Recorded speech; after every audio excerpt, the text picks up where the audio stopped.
The Permanent Apportionment Act locked the U.S. House number at 435 in 1929. The number of House members hasn't moved in more than a century. Now, the U.S. population has more than tripled since 1910. 100 years ago, America's urban population was just pulling ahead of our rural population. Today, more than 80% of the U.S. population lives in urban areas. The vast majority of America's territory, 97%, is rural. There are fewer than 50 million voting-age Americans living in those areas. It is past time for our political system to catch up to this reality. There are no constitutional obstacles. This is merely a matter of repealing the Permanent Apportionment Act of 1929 and replacing it with something else. There's no good reason not to do so.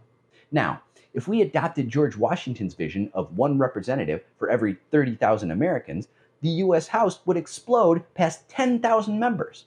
If we were to finally ratify the formula proposed in Article 1, the House would balloon past 6,000 members. The California delegation alone would number more than 700. Am I suggesting that we employ either of these options? No. Obviously, there's plenty of middle ground between 435 and 10,000.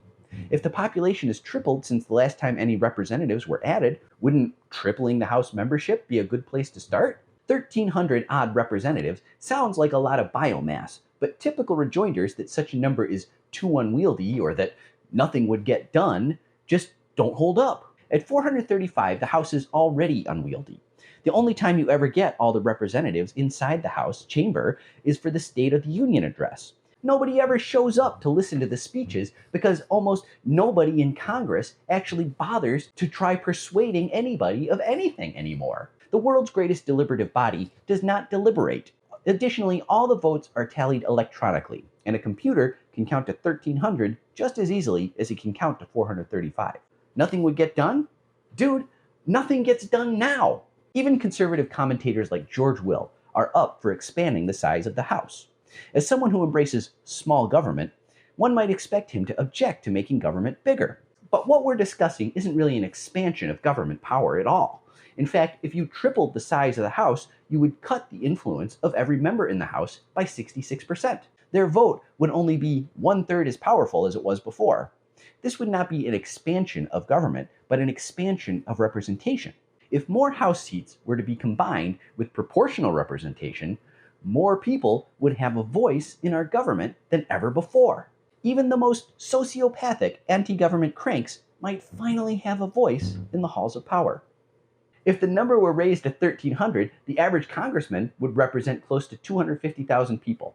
At that threshold, even small districts like Wyoming would get 2 representatives. Rhode Island would get 4.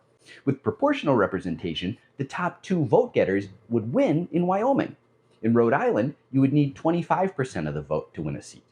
In a larger city like the Chicago area, which currently has 11 districts for 9.5 million people, you would instead get around 38 seats. Rather than slicing and dicing 38 complicated little baronets across the region, you could do 3 or 4 big sections with a dozen or 9 seats apiece. Changing the electoral system in this way would drastically change political campaigns. The average congressional campaign costs more than $1 million today. Right now, one of the main reasons that candidates need to raise so much money for a campaign is to buy television advertising. They need to buy television advertising because they're trying to reach mass populations, because every district represents 750,000 people, and second place gets nothing. But if we had proportional elections with more seats, the stakes would be lower. You don't need to convince hundreds of thousands of people to vote for you if you're just trying to get 12th place in one of the Chicago area's 3 mighty multi-seat districts.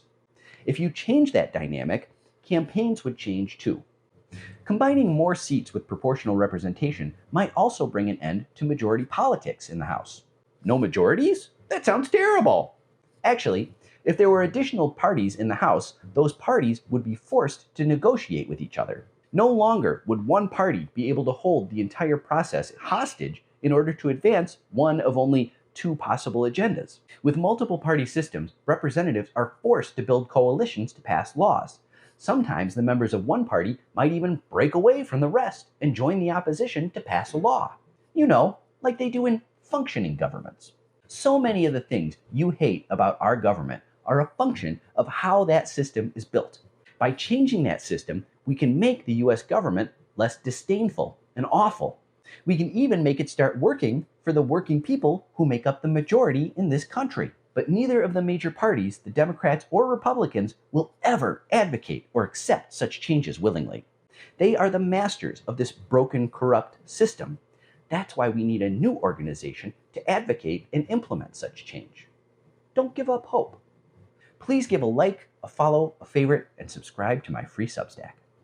Let's make them pay.